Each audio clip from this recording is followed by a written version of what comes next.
আসসালামু আলাইকুম, স্বাগত জানাচ্ছি আরটিভির মধ্যাহ্নের সংবাদে। আপনাদের সঙ্গে আছে আমি সিনথিয়া রহমান। আজ শহীদ বুদ্ধিজীবী দিবস। দিবসটি উপলক্ষে রাষ্ট্রপতি মোহাম্মদ শাহাবুদ্দিন ও অন্তর্বর্তী সরকারের প্রধান উপদেষ্টা ডক্টর মোহাম্মদ ইউনূস শহীদ বুদ্ধিজীবীদের প্রতি শ্রদ্ধা নিবেদন করেছেন। মিরপুর বুদ্ধিজীবী স্মৃতিসৌধে সকাল ৭টায় প্রথমে রাষ্ট্রপতি ও ৭:২০ প্রধান উপদেষ্টা পুষ্পস্তবক অর্পণ করেন। এ সময় কিছুক্ষণ নীরবে দাঁড়িয়ে থাকেন তারা। শ্রদ্ধাবনত সশস্ত্র বাহিনীর একটি চৌকস দল রাষ্ট্রীয় সালাম দেয় এবং বিউগলে করুণ সুর বাজানো হয়। শ্রদ্ধা নিবেদনের পর রাষ্ট্রপতি ও প্রধান উপদেষ্টা উপস্থিত অতিথিদের সঙ্গে শুভেচ্ছা বিনিময় করেন। পরে শ্রদ্ধা জানান প্রধান বিচারপতি, উপদেষ্টা মণ্ডলীর সদস্য ও যুদ্ধাহত মুক্তিযোদ্ধারা। মুক্তিযুদ্ধ বিষয়ক উপদেষ্টা ফারুকী আজম বলেন, সশস্ত্র যোদ্ধা না হলেও মুক্তিযুদ্ধের মনন গঠনে গুরুত্বপূর্ণ ভূমিকা পালন করেছিলেন শহীদ বুদ্ধিজীবীরা। নির্বাচিত সরকার জুলাই সনদের ভিত্তিতে নতুন বাংলাদেশ গড়ে তুলবে বলেও আশা ব্যক্ত করেন তিনি। নতুন বাংলাদেশ তো জনগণ তৈরি করবে, এটা জনগণের সর্ব অবস্থান থেকে জনগণের পার্টিসিপেশনে নতুন বাংলাদেশ গড়ে উঠবে। সামনে তো একটা নির্বাচন আসছে, সেই নির্বাচনে জনগণ অংশ নেবে, আনন্দ উৎসবের সাথে অংশগ্রহণ করবে এবং তার পরবর্তী পর্যায়ে জনগণের মতামতের ভিত্তিতে যে সমস্ত সরকার আসবে বাংলাদেশে আগামী ভবিষ্যতে, তার জন্য একটা জুলাই সনদ হয়েছে, তারই ভিত্তিতে নতুন বাংলাদেশ গড়ে উঠবে। বাংলাদেশকে মেধাশূন্য করতে ফ্যাসিবাদী চক্রান্ত অব্যাহত রয়েছে। শহীদ বুদ্ধিজীবী দিবসে গণঅভ্যুত্থান শক্তিকে ঐক্যবদ্ধ থাকার আহ্বান জানিয়েছেন রাজনৈতিক দলগুলোর নেতারা। কোনো ষড়যন্ত্র নির্বাচনকে বাধাগ্রস্ত করতে পারবে না। নতুন বাংলাদেশ গড়ার যে অগ্রযাত্রা শুরু হয়েছে, নির্বাচনের মধ্য দিয়ে গণতান্ত্রিক অগ্রযাত্রা অব্যাহত থাকবে বলে মন্তব্য করেছেন বিএনপি মহাসচিব মির্জা ফখরুল ইসলাম আলমগীর। সকালে মিরপুর শহীদ বুদ্ধিজীবী কবরস্থানে শ্রদ্ধা জানাতে এসে একথা বলেন তিনি।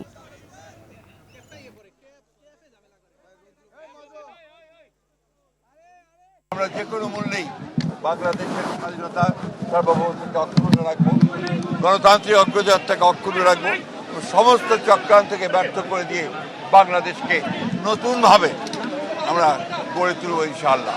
রাজনৈতিক দলগুলো একে অপরকে দোষারোপ করছে। আমরা মনে করি এই সময় আমাদেরকে এই জায়গা থেকে সরে এসে একটা ন্যূনতম একটা জাতীয় ঐক্য আমাদের মধ্যে রাখতে হবে। আমাদের মধ্যে বিভক্তি থাকলে ফ্যাসিস্ট শক্তি সেটা থেকে সবচেয়ে বেশি সুবিধাপ্রাপ্ত হবে। ফলে আমরা চাই যে নির্বাচনের সুষ্ঠু পরিবেশ। স্বাধীনতা যুদ্ধে শহীদ বুদ্ধিজীবীদের স্মরণে রাজধানী মোহাম্মদপুরের রায়ের বাজার শহীদদের প্রতি শ্রদ্ধা জানিয়েছে রাজনৈতিক, সামাজিক ও বিভিন্ন সংগঠনের পক্ষ থেকে। এ সময় তারা বলেন, শহীদদের ঋণ কখনো ভোলার নয়। স্বাধীনতার ৫৪ বছরে এসেও ইতিহাসকে এখনও বিকৃত করা হচ্ছে। যত ষড়যন্ত্র বা ইতিহাস বিকৃত করা হোক, বাঙালি জাতির হৃদয়ে মহান মুক্তিযুদ্ধ ও শহীদের ইতিহাস অক্ষুণ্ণ থাকবে বলে মনে করেন সাধারণ মানুষ। এদিকে ঢাকা বিশ্ববিদ্যালয়ের ভিসি নিয়াজ আহমেদ খান জানান, দেশ এখন কঠিন সময় পার করছে। ঘরে বাইরে নানা ষড়যন্ত্র চলছে, তাই সবাইকে ঐক্যবদ্ধ থাকার জরুরি বলে জানান তিনি। যাদের উপরে ডিপেন্ড করে আমরা দাঁড়িয়েতাম, বাংলাদেশটা আরো এগিয়ে যেতে পারতো, তাদেরকে এখানে প্রথমেই তাদেরকে শেষ করে দেওয়া হয়েছে।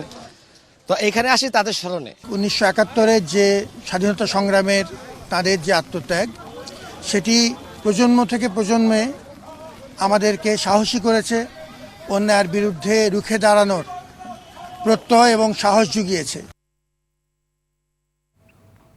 দর্শক, এই মুহূর্তে রায়ের বাজার বুদ্ধিজীবী কবরস্থান থেকে যুক্ত হচ্ছেন বিপুল দেব রায়। বিপুল, শ্রদ্ধা জানাতে আসা সাধারণ মানুষ কি বলছেন জানাবেন?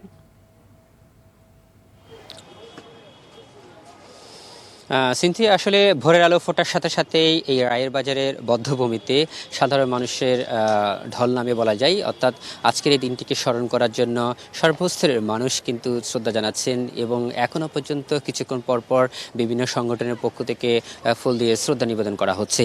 এবং আমরা দেখেছি যে এখানে বিভিন্ন স্কুলের প্রতিষ্ঠানের শিক্ষক শিক্ষার্থীরা তাদের এই ইতিহাসটাকে জানানোর জন্য এই বধ্যভূমিতে নিয়ে আসছেন এবং সাধারণ মানুষও কিন্তু তাদের সাথে যুক্ত হয়ে হয়েছেন এবং আমরা এটাও দেখেছি যে অনেক পরিবার তাদের পরিবারের বিভিন্ন তাদের সন্তানদেরকেও সাথে নিয়ে এখানে এসেছেন। অর্থাৎ আজকের এই দিনে 54 বছরের ঠিক আগেই যে নীল নকশা করা হয়েছিল পাকিস্তানি হানাদার বাহিনী এই জাতিটিকে ধ্বংস করার জন্য, সেই সময়ে যে প্রায় অধিকাংশ হাজারো বুদ্ধিজীবী নিহত হয়েছিল, তার মধ্যে 991 জন ছিল শিক্ষাবিদ, 13 জন সাংবাদিক, 49 জন চিকিৎসক সহ বিভিন্ন আইনজীবী হতে শুরু করে, অর্থাৎ বাংলাদেশের যে প্রজ্ঞা এবং মেধাবান যে নেতৃত্ব ছিল ওই সময়ে, বিশেষ করে বয়স্ক এবং প্রবীণ যেটাকে বলি আমরা, এবং সে সাথে তরুণ প্রজন্ম যেটা ছিল উদীয়মান তরুণ, সবাইকে কিন্তু নৃশংসভাবে নির্যাতনের মধ্যে দিয়ে কিন্তু হত্যা করা হয়েছে। এবং তা থেকে হত্যার পরে যে এই জায়গাটিতে ঠিক তাদেরকে ফেলে রাখা হয়েছিল, সেই জন্য এই জায়গাটিকে স্মরণ করার জন্য এখনও হাজারো মানুষের ঢল নামে সারা বাংলাদেশের মানুষ কিন্তু আজকে এই দিনটিকে উদযাপন করছে। এবং আপনাকে জানিয়ে যাই, এখানে যে তরুণ প্রজন্ম এসেছে তাদের সাথে আমাদের কথা হয়েছে, তারা বলছেন যে আসলে নানাভাবেই কিন্তু বর্তমানে বাংলাদেশের যে ইতিহাস সেটিকে বিকৃত করার যে চেষ্টা সেটি করা হচ্ছে। তারা বলছেন যে আসলে ইতিহাসকে যতই বিকৃত করা হোক না কেন, বা মুক্তিযুদ্ধের এই সমুন্নত ইতিহাসটাকে অক্ষুণ্ণ রাখার জন্য যা যা করা দরকার তাদের পক্ষ থেকে করবে। এবং সেই সাথে তরুণ প্রজন্ম বলছেন যে আসলে যারা রাজাকার আলবদর রয়েছে বাংলার এই মাটিতে এখনো পর্যন্ত তারা ষড়যন্ত্রে লিপ্ত রয়েছেন, তাই তাদের বিরুদ্ধেও ব্যবস্থা নেওয়ার জন্য তারা বলছেন। এবং সে সাথে আগামী বাংলাদেশ গড়ার যে প্রত্যয় সেটিকে সামনে নিয়ে তারা এগিয়ে যেতে চায়, এমনটা আমাদেরকে জানিয়েছেন। তো সিনথিয়া, এই ছিল আমার কাছ থেকে সর্বশেষ তথ্য। ধন্যবাদ। গাজীপুরের কালিয়াকৈর পাক হানাদার মুক্তি দিবস আজ। 1971 সালের 14 ডিসেম্বর পাক বাহিনীর হাত থেকে মুক্ত হয়েছিল কালিয়াকৈর উপজেলা। এর আগে 11 ডিসেম্বর থেকে টানা 3 দিন লতিফপুর, শফিপুর ও হিজলতলিতে মুক্তিযোদ্ধাদের সঙ্গে পাক হানাদার বাহিনীর সম্মুখ যুদ্ধ সংগঠিত হয়। তুমুল যুদ্ধে মুক্তিবাহিনীর সঙ্গে পরে পাক বাহিনী টিকতে না পেরে পরাজয় স্বীকার করে। পরে বিজয় উল্লাস করে মুক্তিযোদ্ধারা। দিনটি স্মরণে স্থানীয় মুক্তিযোদ্ধারা নানা কর্মসূচির আয়োজন করেছে।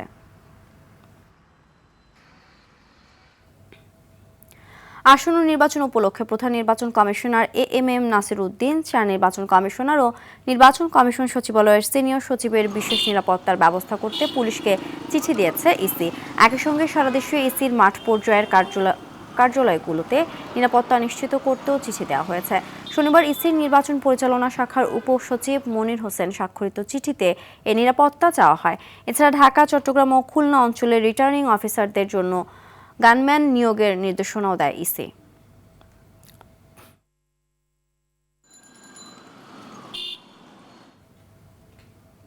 সুদানের জাতিসংঘ ঘাঁটিতে সন্ত্রাসী হামলায় বাংলাদেশ সেনাবাহিনীর 6 শান্তিরক্ষী নিহত হয়েছেন। হামলায় আহত হয়েছেন আরও 8 জন। শনিবার আন্তঃবাহিনী জনসংযোগ পরিদপ্তর আইএসপিআর পাঠানো বিজ্ঞপ্তিতে এ তথ্য জানানো হয়। আইএসপিআর জানায়, সুদানের আবেই এলাকায় জাতিসংঘ ঘাঁটি আক্রমণ করে সন্ত্রাসীরা। সে সময় হতাহতের এ ঘটনা ঘটে, তবে তাদের কারো নাম প্রকাশ করা হয়নি এতে। সেখানে সন্ত্রাসীদের সঙ্গে যুদ্ধ চলছে বলেও জানিয়েছে আইএসপিআর। বাংলাদেশ সেনাবাহিনীর শান্তিরক্ষীদের হতাহতের ঘটনায় গভীর শোক ও উদ্বেগ প্রকাশ করেছেন প্রধান উপদেষ্টা ডক্টর মোহাম্মদ ইউনূস। প্রধান উপদেষ্টা প্রেস উইংয়ে পাঠানো এক বিবৃতিতে এ তথ্য জানানো হয়েছে। এছাড়াও এই ঘটনায় গভীর শোক জানিয়েছেন বিএনপির ভারপ্রাপ্ত চেয়ারম্যান তারেক রহমান। নিজের ভেরিফাইড ফেসবুক পেজে দেয়া এক পোস্টে তিনি এ ঘটনায় শোক প্রকাশ করেন। ওসমান হাদির উপর হামলায় ব্যবহৃত মোটরসাইকেলটির নম্বর প্লেটের সূত্র ধরে একজনকে গ্রেফতার করা হয়েছে। গতকাল রাতে মোহাম্মদপুর থেকে মোটরসাইকেল মালিক আব্দুল হান্নানকে গ্রেফতার করা হয়। রোববার সকালে ডিএমপির মিডিয়া সেন্টারে সাংবাদিকদের এসব তথ্য জানান ডিসি মিডিয়া তালেবুর রহমান। বলেন, হত্যার ঘটনায় হান্নান জড়িত কিনা সে বিষয়টি খতিয়ে দেখা হচ্ছে। ওসমান হাদিকে গুলি করা অপরাধীদের গ্রেফতারের সর্বোচ্চ চেষ্টা করা হচ্ছে। এরই মধ্যে শুটারকে শনাক্ত করা হয়েছে।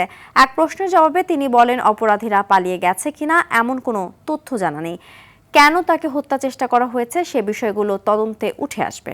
ভোটের মাঠের প্রার্থীদের নিরাপত্তার বিষয়টি গুরুত্ব দেওয়া হচ্ছে জানিয়ে নগরের আইন শৃঙ্খলা পরিস্থিতি স্বাভাবিক রাখতে চেকপোস্ট, টহল কার্যক্রম বাড়ানো হয়েছে বলেও জানায় ডিসি মিডিয়া।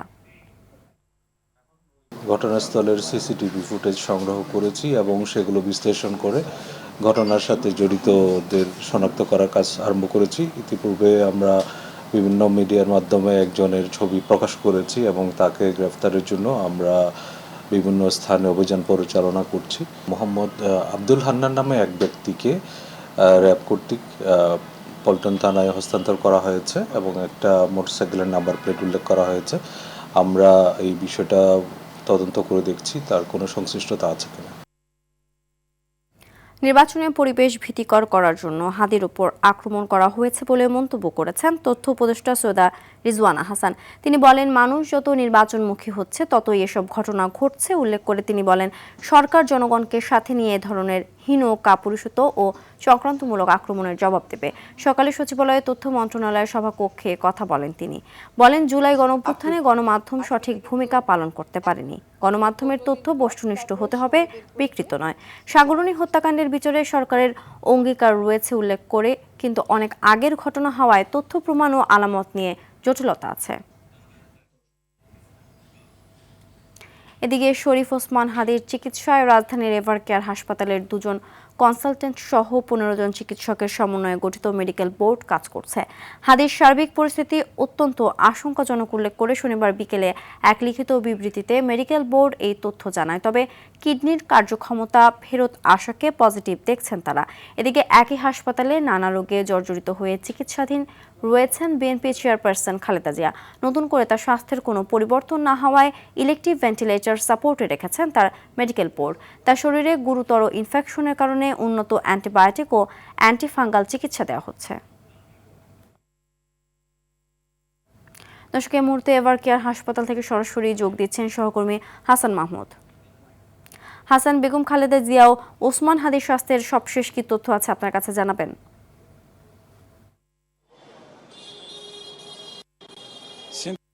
খালেদা জিয়ার স্বাস্থ্যের সর্বশেষ অবস্থা এখন পর্যন্ত আজকের দিনে আনুষ্ঠানিকভাবে আমাদেরকে জানানো হয়নি। তবে আমরা ধারণা করতে পারছি আজকে কিন্তু বেগম খালেদা জিয়ার যে ব্যক্তিগত চিকিৎসক তিনি রয়েছেন AZM জাহিদ হোসেন, তিনি কিন্তু ব্রিফ করার একটি কথা আমরা একটি সূত্র থেকে জানতে পেরেছি। অন্যদিকে কিন্তু শরীফ ওসমান হাদি তিনি কিন্তু এই একই হাসপাতালে ভর্তি রয়েছেন। ইতিমধ্যে কিন্তু আমরা জানতে পেরেছি যে সকাল 9টার পরে কিন্তু শরীফ ওসমান হাদির যে চিকিৎসা সংক্রান্ত বিষয় নিয়ে কিন্তু মেডিকেল বোর্ডের সদস্যরা তারা ভিতরে একটি বোর্ড মিটিং করেছেন। এখন পর্যন্ত বোর্ড মিটিং থেকে আমাদেরকে সর্বশেষ কি অবস্থায় তিনি রয়েছেন আমাদেরকে জানানো হয়নি। তবে আমরা জানতে পেরেছি যে শরীফ ওসমান হাদির বর্তমান অবস্থা, তার কিডনি স্বাভাবিক রয়েছেন এবং তার যে রক্ত গ্রহণের যে বিষয়টি, এখন কিন্তু তিনি তার যে শারীরিক অবস্থা তিনি রক্ত গ্রহণ করতে পারছেন। তো ডাক্তাররা কিন্তু সর্বশেষ যেটি বলেছেন, তিনি কিন্তু অত্যন্ত আশঙ্কাজনক অবস্থাতে তিনি রয়েছেন।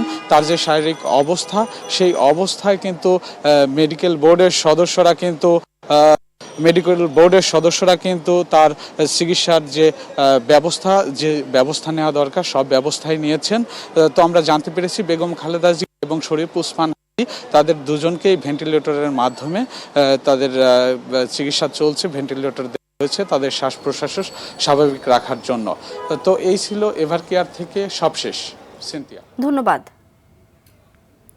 আওয়ামী লীগের শাসনামলে জয়েন্ট ইন্টারোগেশন সেলে গুম রেখে নির্যাতনের ঘটনায় সাবেক প্রধানমন্ত্রী শেখ হাসিনা, তার নিরাপত্তা উপদেষ্টা তারিক আহমেদ সিদ্দিক ও সেনা কর্মকর্তা সহ 13 জনের বিরুদ্ধে অভিযোগ গঠনের আদেশ আজ।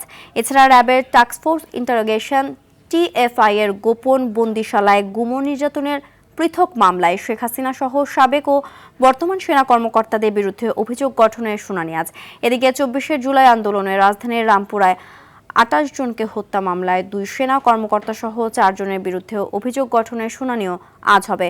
বিচারপতি গোলাম মর্তুজা মজুমদারের নেতৃত্বাধীন আন্তর্জাতিক অপরাধ ট্রাইব্যুনাল 1-এ হবে এ 3 মামলার বিচারিক কার্যক্রম। এছাড়া ট্রাইব্যুনাল 2-এ সাভারের আশুলিয়ায় 6 মরদেহ পোড়ানো সহ 7 জনকে হত্যা মামলায় সাবেক MP সাইফুল ইসলাম সহ 16 জনের বিরুদ্ধে সাক্ষ্য গ্রহণ নেওয়া হবে আজ।